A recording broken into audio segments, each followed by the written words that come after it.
ونعوذ بالله من شرور أنفسنا ومن سيئات أعمالنا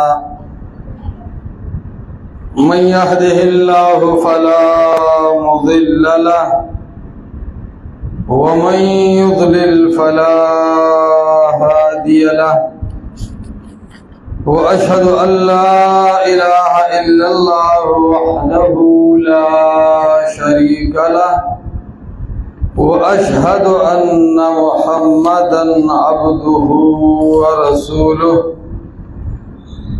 أما بعد فأعوذ بالله من الشيطان الرجيم يا أيها الذين آمنوا أطيعوا الله وأطيعوا الرسول وأولي الأمر منكم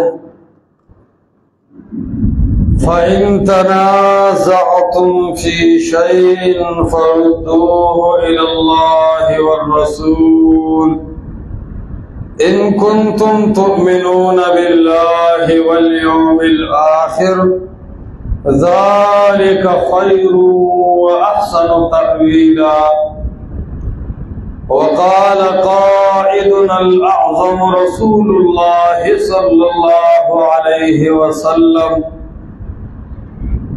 لا تزال طائفة من أمتي منصورين لا يضرهم من خذلهم حتى تقوم الساعة رواه الترمذي أو كما قال رسول الله صلى الله عليه وسلم۔ ایک سلام اور گرد و نواح کے مسلمانوں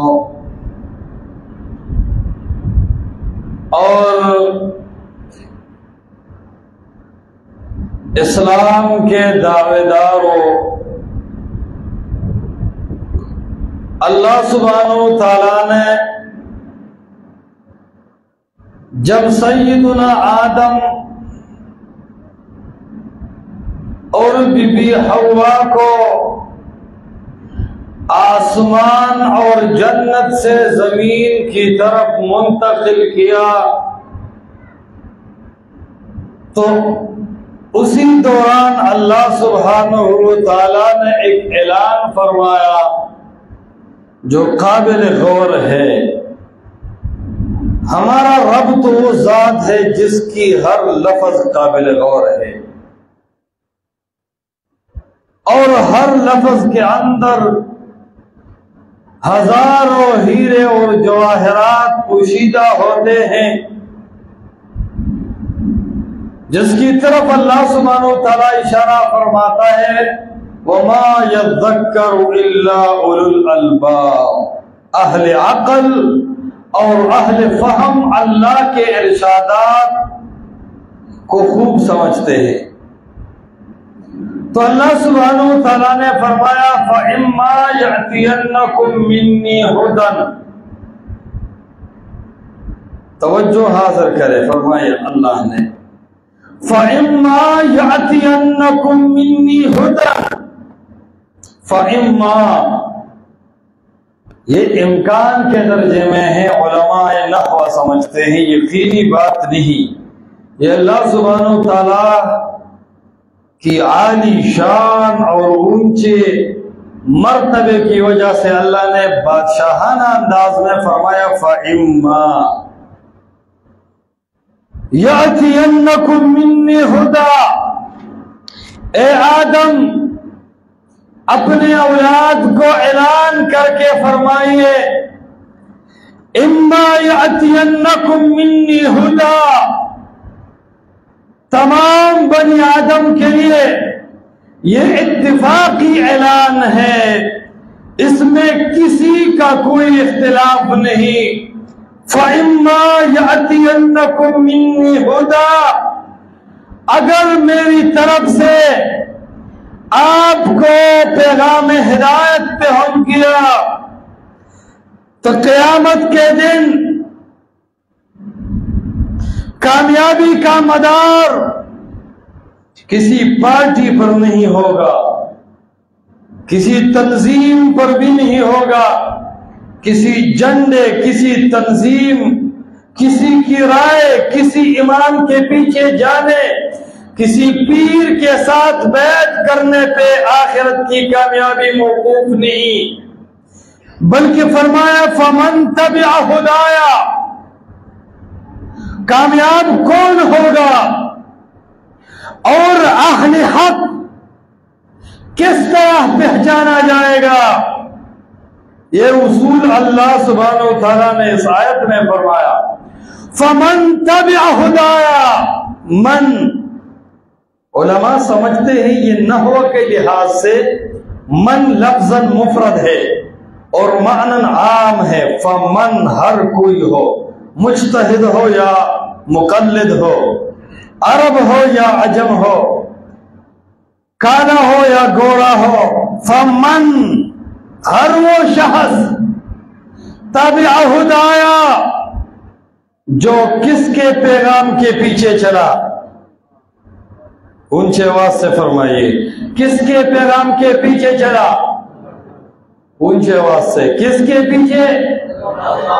فمن تبع ہدایا، جو میرے پیغام کے پیچھے چلا گیا، فمن تبع ہدایا، جو میرے وحی کے پیچھے چلا گیا، فلا خوف علیہم ولا هم يحزنون۔ تو اس دنیا میں زندگی بسر کرنے کے بعد آپ دوبارہ یہاں تشریف لائیں گے، جب آپ کا اولاد دوبارہ میرے سامنے پیش ہو جائے تو قیامت کے دن جس نے اللہ کا پیغام جو موجودہ شکل میں قرآن و حدیث کی شکل میں موجود ہے، جس نے اس کی اتباع کی ہے، فلا خوف علیہم ولا هم يحزنون، تو اس پر کوئی خوف و پریشانی قیامت کے دن نہیں ہوگا۔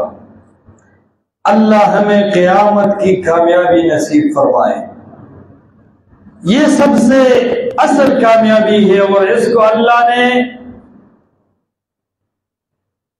کن لوگوں کے لیے مقرر کیا؟ فمن تبع ہدایا، جو اللہ کے پیغام کے پیچھے چل گیا۔ اب دیکھو بھائیو،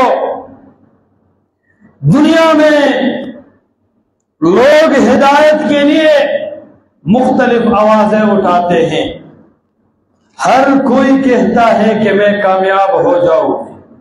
یہ ہندو جو اپنے بت کے سامنے کھڑے ہیں اور ان سے مانگتے ہیں دن رات، یہ ہندو بھی اس تصور میں ہے کہ میں کامیاب ہو جاؤں، میں کیا ہو جاؤں؟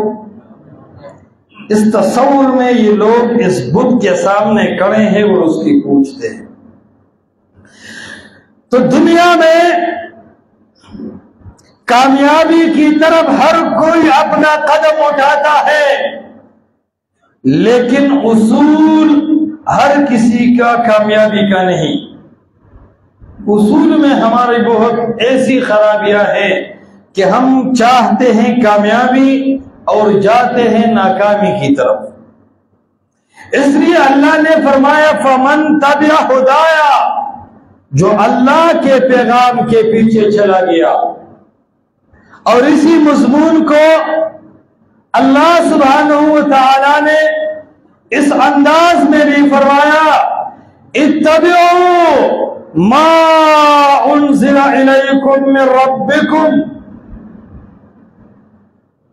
جو پیغام آپ کو اللہ کی طرف سے نازل ہوا ہے، اتبعوا، اسی آسمانی پیغام کی اتباع کرو، ولا تتبعوا من دونه اولیاء، اور آسمانی پیغام قرآن و حدیث کے علاوہ کسی اور کے پیچھے مت جایا کرو۔ تو میں عرض یہ کر رہا تھا کہ اس دنیا میں بعضوں کا آواز یہ ہے کہ قبر میں جو ولی مدفون ہے اس ولی کو راضی کرو، جب یہ راضی ہو جائے تو اللہ بھی اللہ بھی یہ بعض لوگوں کی آواز ہے جس کو ہم اہل الشرک کہتے ہیں.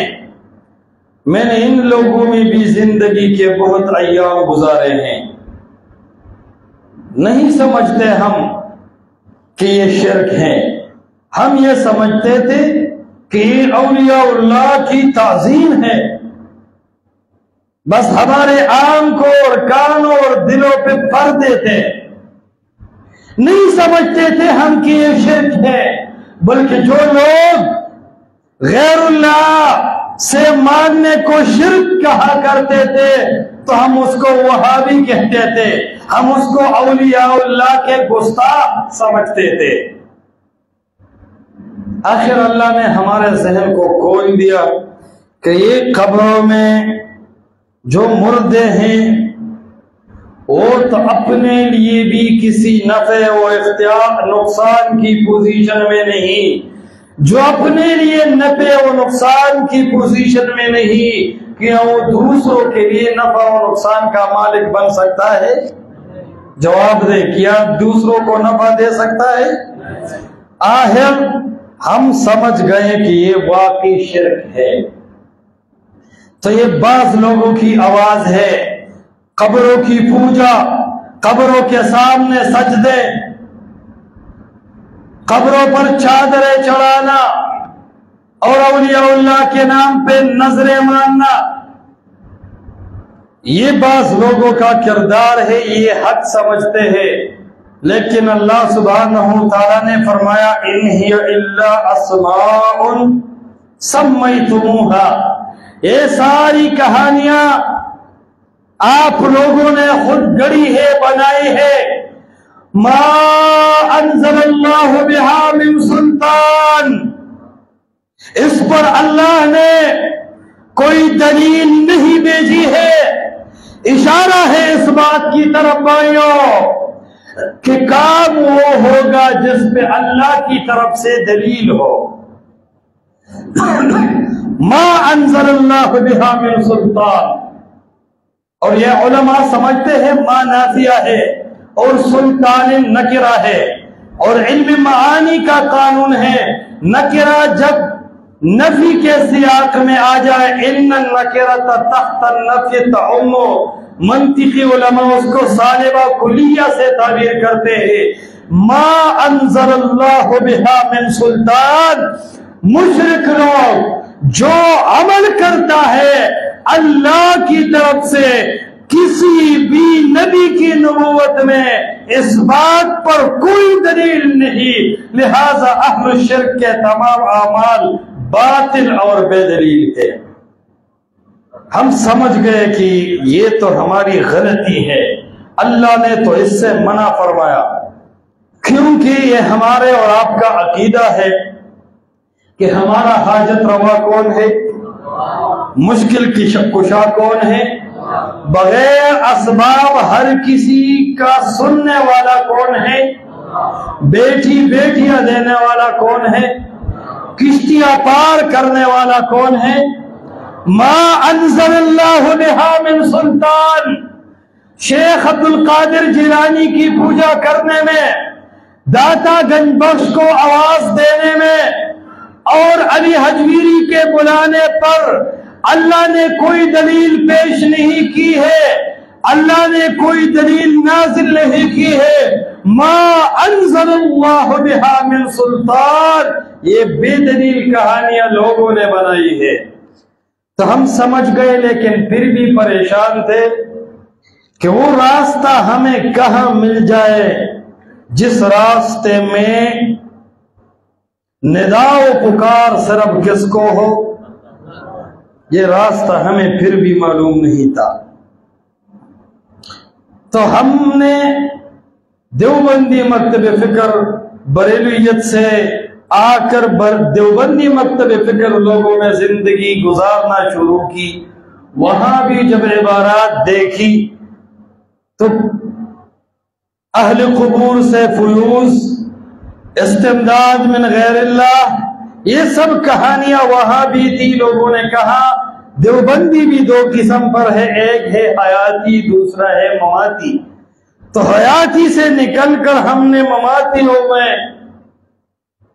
زندگی گزارنا شروع کی۔ وہاں بھی ہم قرآن و حدیث کے آواز میں آزاد نہیں تھے، ہم حدیث مانتے تھے لیکن ایک امام کی تشریح کے مطابق، نہ کہ محمد مصطفیٰ اور اصحاب محمد کی نقش و قدم پر۔ وہاں بھی دل کو اطمینان نہیں تھا۔ جب یہ سارے تصوف کے راستے، تنظیموں کے راستے، جھنڈوں کے راستے، پیر و مرشد کے راستے، ان سارے راستوں سے ہم گزر گئی تو اللہ کے فضل پر ہم کو ایک راہ مل گئی۔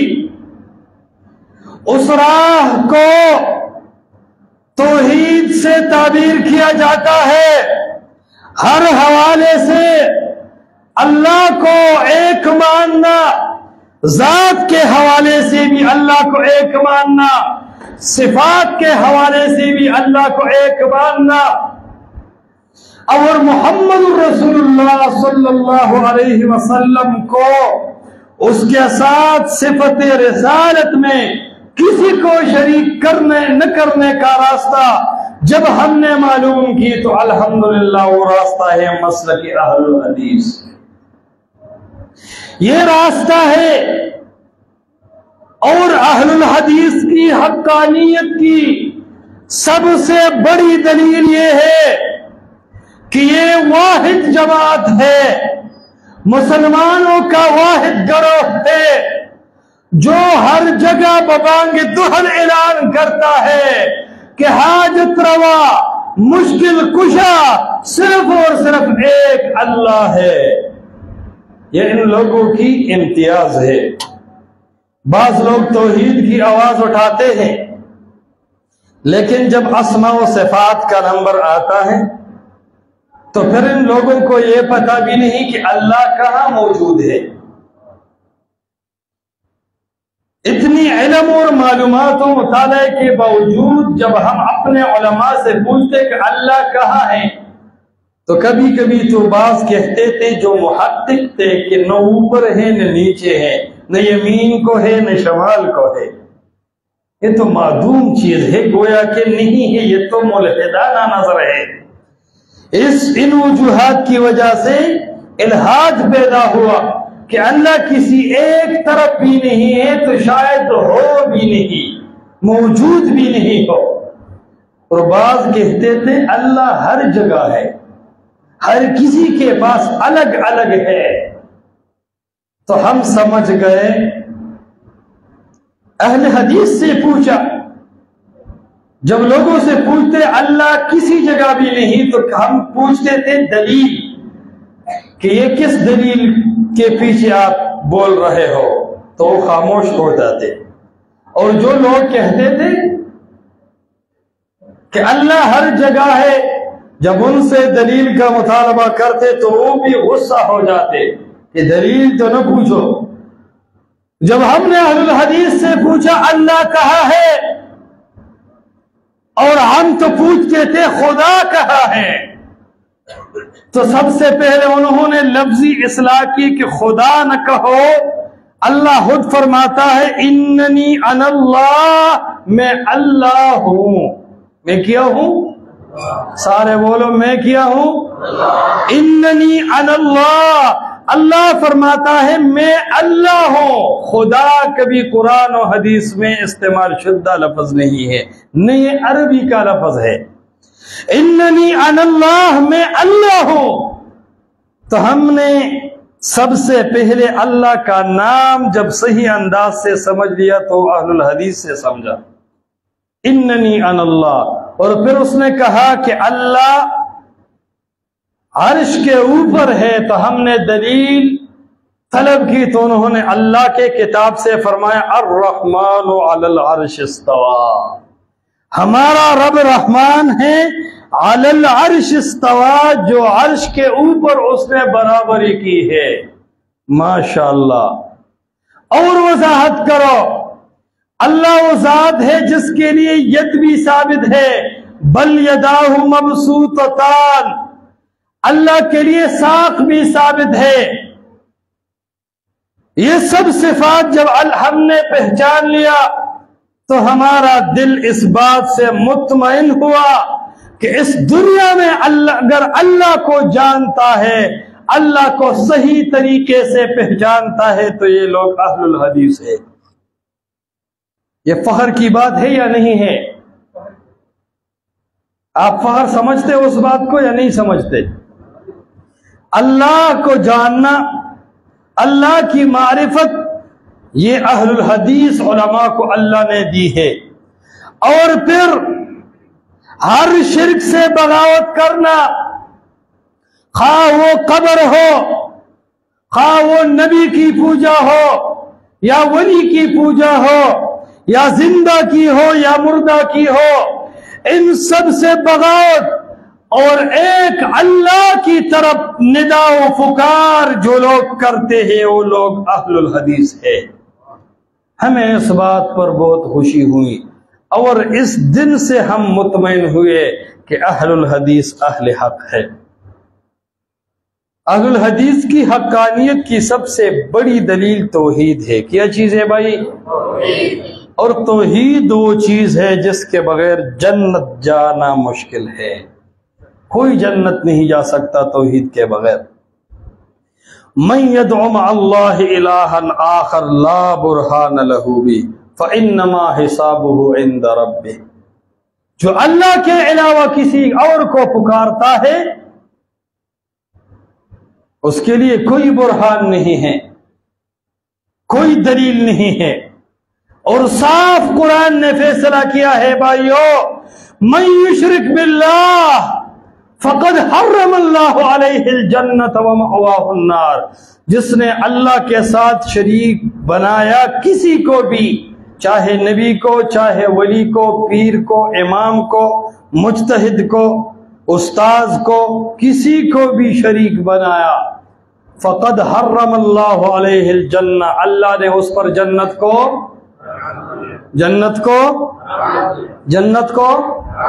وَمَأْوَاهُ النَّارِ، اور اس کا ٹھکانہ کیا ہے؟ جہنم ہے۔ ماشاءاللہ قرآن کو آپ لوگ سمجھتے ہو، یہ اللہ کی بہت بڑی مہربانی ہے۔ قرآن جب انسان ترجمہ کے ساتھ پڑھے اور سیکھے تو ہدایت کی سارے راستے اس پر ظاہر ہو سکتے ہیں۔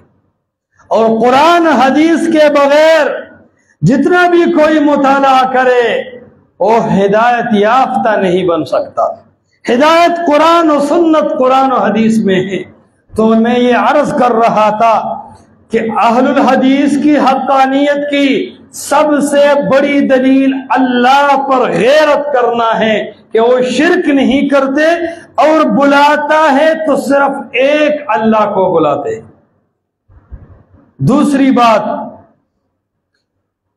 محمد رسول اللہ صلی اللہ علیہ وسلم ہمارا نبی ہے، لیکن یاد رکھے محمد مصطفیٰ کے اوپر ہم نے کبھی اپنے امام کو مقرر کیا ہے۔ میں نبی کی بات تب مانوں گا جب ہم اپنے امام، پیر، مجتہد، استاذ، تنظیم، پارٹی سے اجازت لیں۔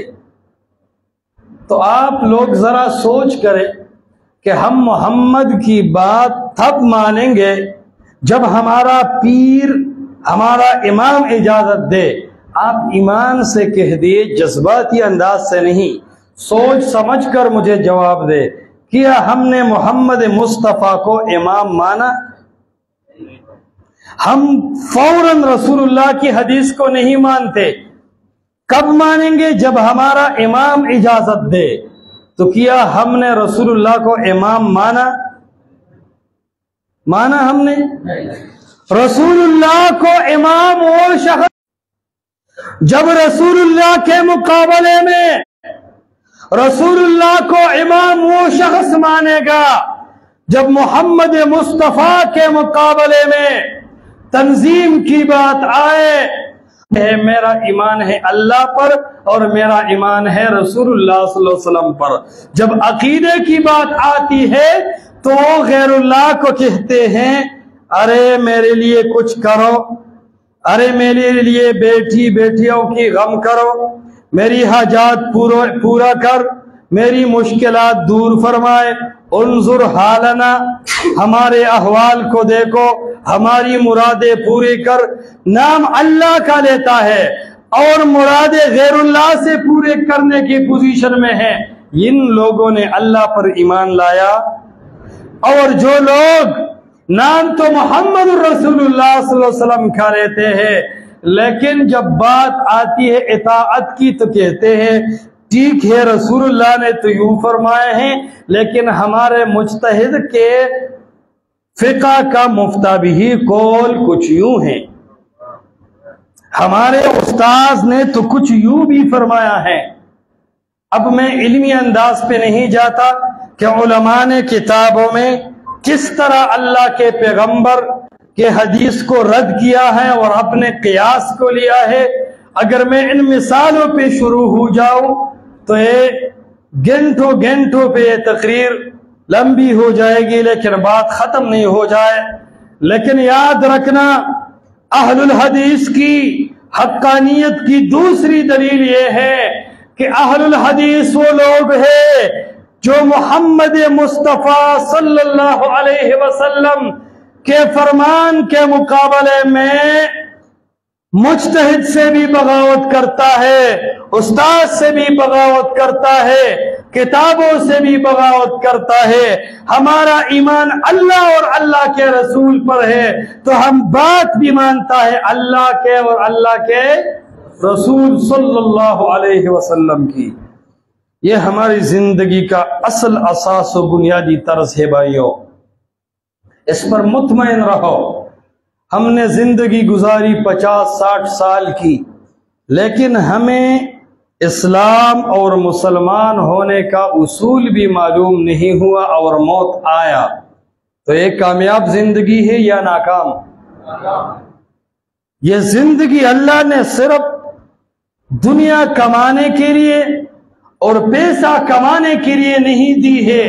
اللہ کی قسم، اس زندگی کا ایک عظیم مقصد ہے، اور وہ مقصد ہے قرآن و حدیث کے مطابق اپنی زندگی کو بسر کرنا، اپنی زندگی کو گزارنا۔ یہ زندگی کا اہم مقصد ہے۔ لہذا تمام مسلمان اس بات پر اپنا یقین اور عقیدہ بنائیں کہ ہم اللہ کے ساتھ کسی کو شریک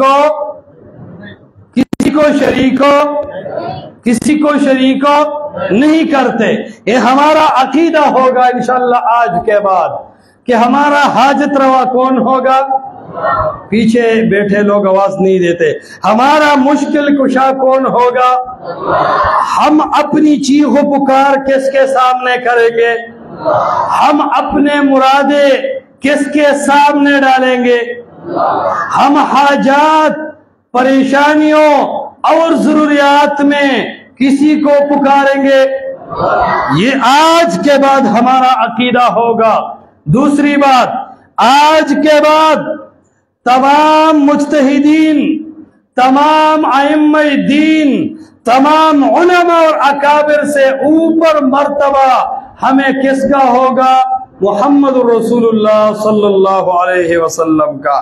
ہم پیر کے بات کو تو رد کر سکتے ہیں، ہم استاذ کے بات کو تو رد کر سکتے ہیں، ہم اپنے اکابر کی بات کو تو رد کر سکتے ہیں، ہم اپنے مجتہدین کی بات کو تو رد کر سکتے ہیں، لیکن ہم محمد مصطفیٰ صلی اللہ علیہ وسلم کے حدیث کو رد کرنے کو تیار ہو؟ یہ آواز ہے، اس کو اٹھاؤ، یہ اپنی زندگی کا اصول بناؤ۔ اللہ کی قسم، اس عقیدے کی وجہ سے جو قرآن و حدیث کا عقیدہ ہے، اہل الحدیث کا یہ آواز ہے۔ ہم بدنام ہیں تو اس بات پر بعض لوگ بعض باتوں پر بدنام ہوتے ہیں۔ سن لو، اہل الحدیث جب لوگوں میں بدنام ہے تو سب سے بڑی وجہ یہ ہے کہ ہم اکابر اور علماء انبیاء سے نیچے سمجھتے ہیں، اور مولویوں کا مطالبہ ہے کہ یہ انبیاء سے اوپر سمجھو، کہتے نہیں اس زبان پر لیکن رویہ کچھ اس طرح کرتا ہے۔ محمد رسول اللہ صلی اللہ علیہ وسلم کی حدیث موجود ہوگی اور علماء کہتے ہیں چونکہ چنانچہ لیکن لہذا امام نے تو یوں فرمایا ہے۔ آپ لوگ کہیں گے کہ یہ امام نے کیوں یوں فرمایا؟ میں کہتا ہوں ائمہ کے پاس کیا وہی آتا ہے؟ ائمہ مجتہدین صاحب وہی ہے یا غیر صاحب وہی؟ تو جو لوگ غیر صاحب وہی ہے اس سے غلطیاں ہو سکتے ہیں یا نہیں؟ جب غلطیاں غیر صاحب وحی سے ہو سکتے ہیں، اگر ہم امام کی ہر بات کو مانیں تو آپ بتائیں اس کی صحیح اور غلط کس طرح معلوم ہوگی؟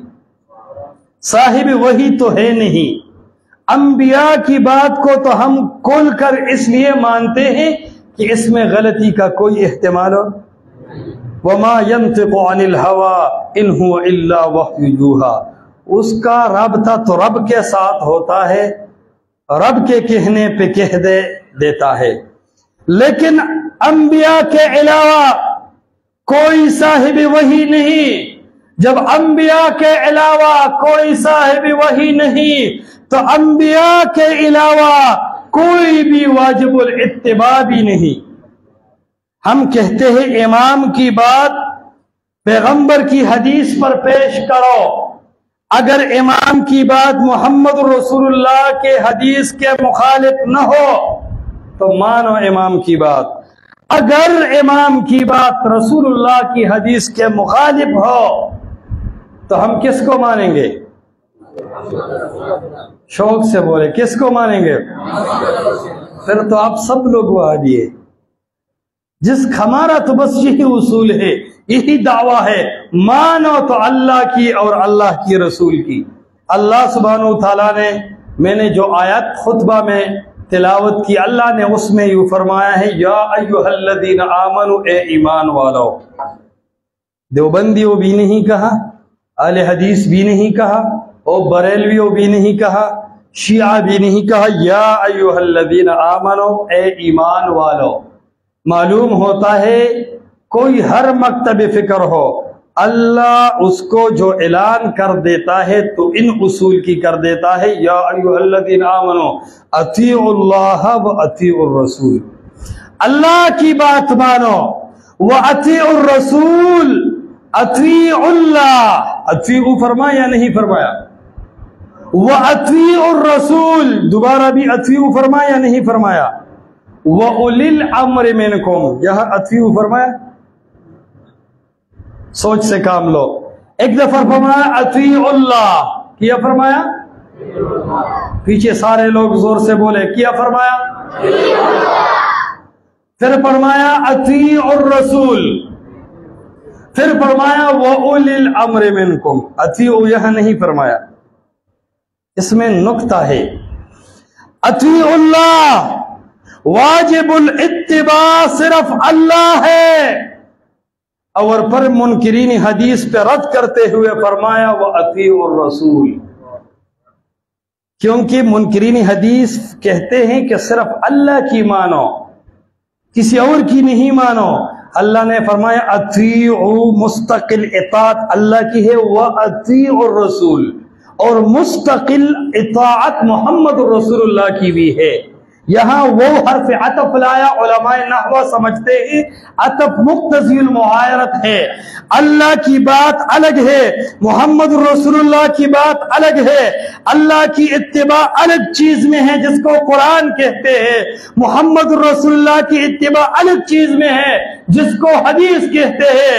اطیعوا اللہ، اللہ کی مانو جو قرآن ہے، اطیعوا الرسول، اور محمد رسول اللہ کی مانو جو حدیث ہے، وَأُولِي الْأَمْرِ مِنْكُمْ، باقی علماء اور حکام کی بات جو ہے وہ تب مانیں گے جب قرآن کے موافق ہو، جو سنت کے موافق ہو، کیونکہ بعد میں فیصلہ کرتے ہوئے فرمایا فَإِن تَنَازَعْتُمْ فِي شَيْءٍ، یا فرمایا فَإِن تَنَازَعْتُمْ شَيْءٍ، نکرہ ہے، چھوٹی مسئلہ ہو یا بڑی، لوگ کہتے اصولی مسائل قرآن و حدیث میں ہیں اور فروغ کے لیے ائمہ کے دربار جانا پڑے گا۔ ہم کہتے اللہ نے شیئن نکرہ کہا، چاہے اصولی مسئلہ ہو یا فروغی۔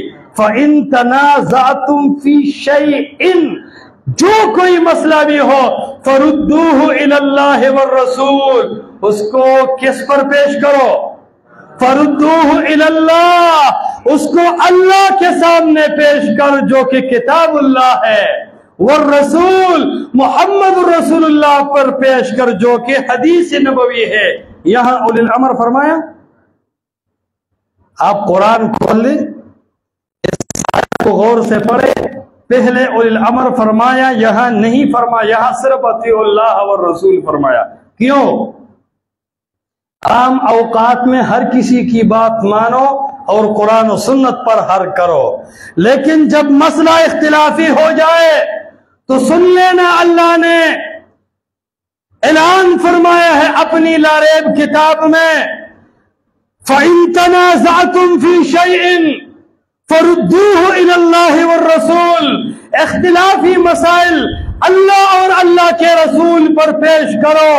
اللہ کی قسم، اس معاشرے میں جتنے بھی علماء ہیں، ہر مکتب فکر کو مطالعہ کرو، کوئی اپنے امام پر مسئلے کو حل کرتا ہے، کوئی اپنے پیر پر حل کرتا ہے، کوئی مفتابی اقوال پر حل کرتا ہے، کوئی اپنی تنظیم و پارٹی پر حل کرتا ہے، اور اہل الحدیث وہ لوگ ہیں جو ہر مسئلہ میں بیان کرتا ہے اطیعوا اللہ و اطیعوا الرسول۔ آئیے اپنے عقیدے اور اعمال کو پیش کر اللہ اور اللہ کے رسول پر، اور یہ اہل الحدیث کی حقانیت کی سب سے بڑی واضح دلیل ہے۔ اللہ ہم سب کو ان اصول پر مضبوطی سے قائم رکھے۔ محمد رسول اللہ صلی اللہ علیہ وسلم نے اپنے حدیث میں بھی یوں فرمایا ہے، امام ترمذی نے اس حدیث کو نقل کیا ہے، ابن ماجہ میں بھی یہ روایت کچھ اور الفاظ پہ موجود ہے۔ رسول اللہ صلی اللہ علیہ وسلم نے فرمایا، بس آخری بات ہے، لا تزال طائفۃ من امتی منصورین، ہمارے امت میں ایک گروہ ہمیشہ رہے گی، ہمیشہ رہے گی، ہمیشہ رہے گی، لا یضرہم من خذلہم، اس پر فتوے لگانے والے بہت ہوں گے، اس کے خلاف بوکنے والے بھی بہت ہوں گے، اس کے پیچھے پروپیگنڈا کرنے والے بھی بہت ہوں گے۔ محمد مصطفیٰ نے گارنٹی دے کے فرمایا، لا یضرہم من خذلہم، جو لوگ ان اہل حق کو چھوڑے، ان اہل حق کو کوئی نقصان نہیں پہنچا سکے گا، حتی تقوم الساعہ، یہاں تک کہ قیامت قائم ہو جائے گا اور ایک گروہ حق پہ ہو جائے گا۔ آپ بتائیے ایمان سے، سامنے بیٹھنے والوں اور پیچھے بیٹھنے والوں، ایمان سے جواب دے، قرآن و حدیث ماننے والوں کے علاوہ کوئی حق پرست ہو سکتا ہے؟ زور سے بولے، قرآن و سنت ماننے کے علاوہ، جو قرآن و سنت کے علاوہ کوئی اور چیز مانتا ہے، کیا وہ اہل حق ہو سکتا ہے؟ اور دوسری بات، جو قرآن و حدیث بیان کرتا ہے اور یہ ان کا اصول ہے، کیا وہ باطل پرست ہو سکتا ہے؟